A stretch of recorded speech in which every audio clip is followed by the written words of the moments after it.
یہ ہے इराक जो अपने अंदर हजारों साल की तारीख और बेपनाह नेचुरल रिसोर्सेज समेटे हुए है। इराक हजारों साल से सारी बड़ी ह्यूमन सिविलाइजेशंस के क्रॉस रोड पर मौजूद रहा है और कहा जाता है कि agriculture, language, mathematics, engineering in चारों चीजों की शुरुआत इराक से ही हुई थी। दुनिया के सारे बड़े रिलीजन्स और तारीखी किताबों में आपको इराक का जिक्र मिलेगा। बेबीलोन या जिसे बाबुल भी कहा जाता है वो आज से तकरीबन 2500 साल पहले दुनिया का सबसे डेवलप्ड और अमीर तरीन शहर था। ये शहर इंजीनियरिंग का ऐसा शाहकार था कि आज भी रिसर्चर्स बेबीलोनियंस की नॉलेज और टेक्नोलॉजी पर हैरान हैं। बेबीलोन में मौजूद हैंगिंग गार्डन्स आज भी एक मिस्ट्री है और 7 वंडर्स ऑफ द वर्ल्ड में शामिल है। तो मतलब एक ऐसा कंट्री जो हजारों साल से सिविलाइजेशंस और कल्चर का हब रहा है, वो आज वॉर, सेक्टेरियन वायलेंस और इंस्टेबिलिटी का गढ़ क्यों बन चुका है। पिछले तकरीबन 100 साल से इराक मुसलसल इंस्टेबिलिटी का शिकार है और एक ना खत्म होने वाली आग है जो इराक में लगी हुई है। आज इराक का हाल ये है कि इराक पर 5 अलग अलग ग्रुप्स हुकूमत कर रहे हैं। सेंट्रल और सदर्न इराक, जिसमें बगदाद के आसपास और ईरानी बॉर्डर के आसपास का सारा एरिया है, वो शिया ग्रुप PMF के कंट्रोल में है। नॉर्दर्न इराक कुर्दिश पेशमर्गा के कंट्रोल में है और यहाँ पर भी स्पेशली इरबिल, सुलेमानिया और दोहुक तक का सारा एरिया एक बिल्कुल ऑटोनोमस रीजन है जिसे इराकी कुर्दिस्तान कहते हैं और यहाँ इन लोगों की अपनी गवर्नमेंट, प्राइम मिनिस्टर और आर्मी है। वेस्टर्न इराक स्पेशली अंबार का सारा सूबा और रमादी और फलूजा जैसे शहर सुन्नी ट्राइबल ग्रुप्स के कंट्रोल में है। ये सुन्नी ग्रुप सेंट्रल गवर्नमेंट को सपोर्ट तो करता है बट ये अपने एरियाज में अपने रूल्स अप्लाई करता है। फिर बगदाद से लेकर बसरा और करबला तक का ये सारा एरिया इराकी फेडरल गवर्नमेंट के कंट्रोल में है जिसके प्राइम मिनिस्टर मोहम्मद शिया अल सुडानी है। और फिर सीरिया के साथ ये नॉर्थ वेस्ट का सारा पहाड़ी इलाका आईसिस के कंट्रोल में है। The birth place of human innovation कहलाने वाला मुल्क इतने ज्यादा रिसोर्सेज और जबरदस्त लोकेशन होने के बावजूद आज इतना डिवाइडेड क्यों है? इस सब के पीछे इराक की ज्योग्राफी, उसकी हिस्ट्री, पॉलिटिक्स और वर्ल्ड सुपर पावर्स का बहुत बड़ा हाथ है। सच ये है कि आज की वीडियो में हम आपको इराक की वो कहानी सुनाने जा रहे हैं जो शायद आपने इससे पहले कभी नहीं सुनी होगी। लेकिन यहाँ पर आप सब लोगों से एक रिक्वेस्ट है कि चैनल को सब्सक्राइब जरूर कर लें ताकि आप लोगों को नई वीडियोस के नोटिफिकेशन जरूर मिले। मैं इतनी मेहनत से वीडियोस बनाता हूँ बट बहुत सी वीडियोस की रीच कम होती है, so please do subscribe the channel first. तो अब चलते हैं इराक की ज्योग्राफी की तरफ। आज का इराक 6 कंट्रीज के साथ बॉर्डर शेयर करता है। ईस्टर्न साइड पर ईरान के साथ, साउथ ईस्ट में कुवैत के साथ, साउथ में सऊदी अरेबिया के साथ,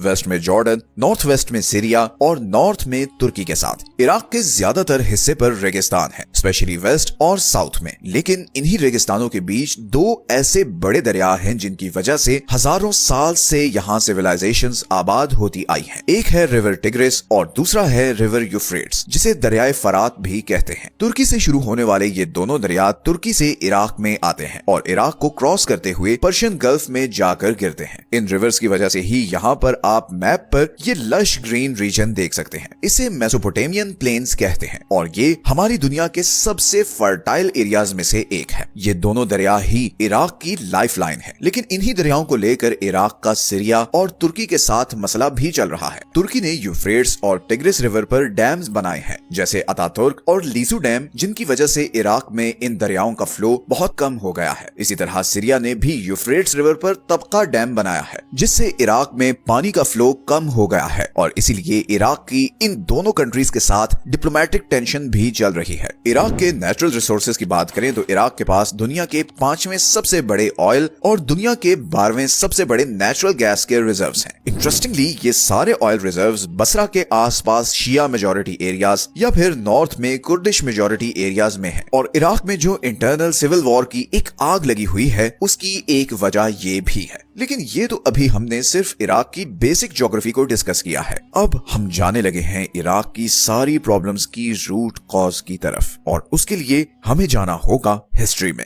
रिकॉर्डेड हिस्ट्री में इराक का पहला जिक्र मिलता है आज से 5000 साल पहले सुमेरियन सिविलाइजेशन में। तब इसे मेसोपोटामिया कहा जाता था, मतलब 2 दरियाओं के बीच की जमीन, और तब इसमें आज के इराक, ईरान, सीरिया और तुर्की के कुछ पार्ट्स भी शामिल थे। ये सुमेरियन ही वो सिविलाइजेशन थी जिसने यहाँ पर एस्ट्रोनॉमी, मैथमेटिक्स और एडमिनिस्ट्रेशन की बुनियाद रखी। फिर 2334 BCE से लेकर 2154 BCE तक ये एरिया अकेडियन एम्पायर का हिस्सा रहा। फिर 1494 BCE से 539 BCE तक ये सारा एरिया बेबीलोनियन एम्पायर का सेंटर बना। ये उस जमाने की सबसे पावरफुल एम्पायर थी और यही वो एम्पायर थी जिसके दौर में हैंगिंग गार्डन्स ऑफ बेबीलोन बने। फिर 8th से 13th सेंचुरी तक ये एरिया अब्बासी कैलिफेट का हिस्सा बना और इस सारे एरिया को इस्लामिक गोल्डन एज भी कहा जाता है। उस जमाने में बगदाद नॉलेज, ट्रेड और इनोवेशन का ग्लोबल सेंटर बन चुका था। पूरी दुनिया से स्कॉलर्स बगदाद आते थे और फिर वहां पर पर्शियन, ग्रीक और इंडियन नॉलेज को अरेबिक में कन्वर्ट किया जाता था। आज ये सोचना मुश्किल है कि बारूद और खून में डूबा हुआ बगदाद कभी पूरी दुनिया की नॉलेज, कल्चर और पॉलिटिकल पावर का हब होता था और यही वो शहर था जहां से यूरोपियन रेनेसांस शुरू हुई थी। लेकिन फिर 13th सेंचुरी में मंगोल्स ने इस शहर की ईंट से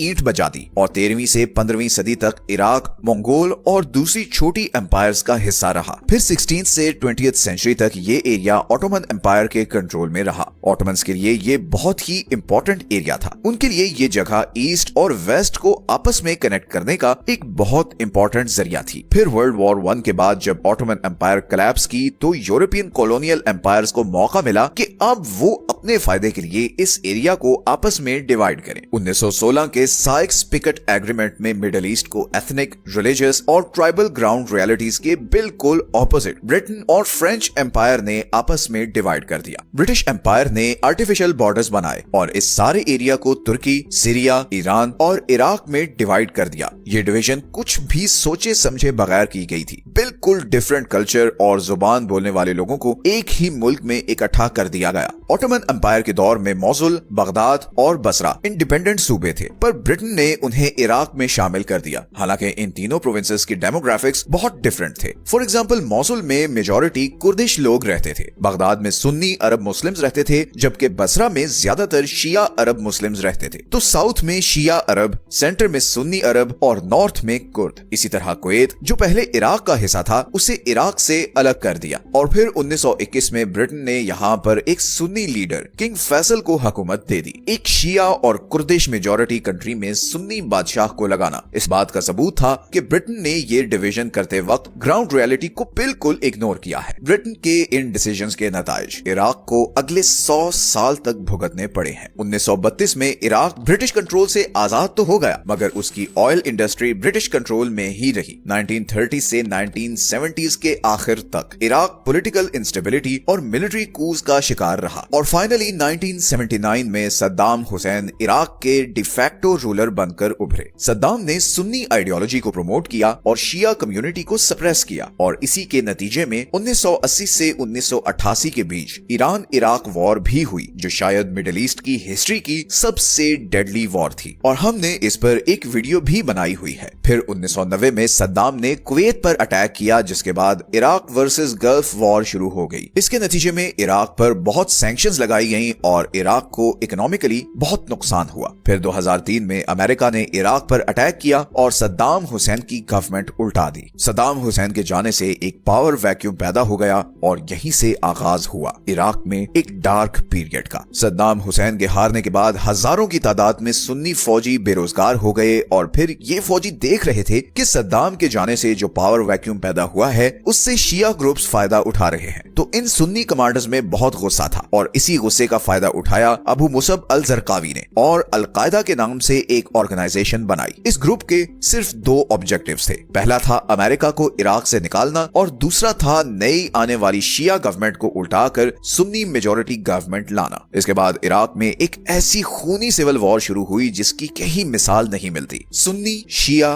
कुर्द तीनों ग्रुप्स अपने अपने फायदे के लिए आपस में लड़ रहे थे और हजारों लोग मारे जा रहे थे। इन तीनों ग्रुप्स को बाहर के कंट्रीज सपोर्ट कर रहे थे और मैं आगे चलकर बताऊंगा कि कौन सा कंट्री किस ग्रुप को और क्यों सपोर्ट कर रहा था। 2006 में अल जरकावी मारे गए तो अलकायदा ने अपना नाम चेंज करके इस्लामिक स्टेट ऑफ इराक यानी शॉर्ट फॉर्म में ISI कर दिया। फिर 2010 में अबू बकर अल बगदादी ISI का लीडर बन गया और तभी सीरिया में भी सिविल वॉर शुरू हो गई जिसका इस ग्रुप ने भरपूर फायदा उठाया। अब सीरिया से भी लोग ISI में शामिल हो रहे थे और इसीलिए 2013 में अबू बकर बगदादी ने अब ISI का नाम चेंज करके आईसिस यानी Islamic state of Iraq and Syria कर दिया। 2014 में आईसिस ने नॉर्दर्न और वेस्टर्न इराक के बहुत से एरियाज और इवन मोसुल पर भी कब्जा कर लिया। मोसुल इराक का दूसरा सबसे बड़ा शहर है, तो इट वाज अ साइन कि अब आईसिस बहुत जल्द बाकी इराक पर भी कब्जा कर लेगी। और यहीं पर सऊदी अरेबिया और दूसरे गल्फ कंट्रीज को खतरा महसूस हुआ कि अगर इस तरह के हार्ड लाइन ग्रुप की यहाँ इराक में हुकूमत आ गई तो फिर बाकी गल्फ कंट्रीज की खैर नहीं होगी। सऊदी अरब, कतर और यूएई ने मिलकर अमेरिका को पुश किया और 2014 में ही अमेरिका ने इराक के कुर्दिश फाइटर्स, शिया फाइटर्स और लोकल ट्राइबल फाइटर्स के साथ मिलकर आईसिस के खिलाफ लड़ाई शुरू की, जो 2017 में जाकर खत्म हुई जब आईसिस को शिकस्त हुई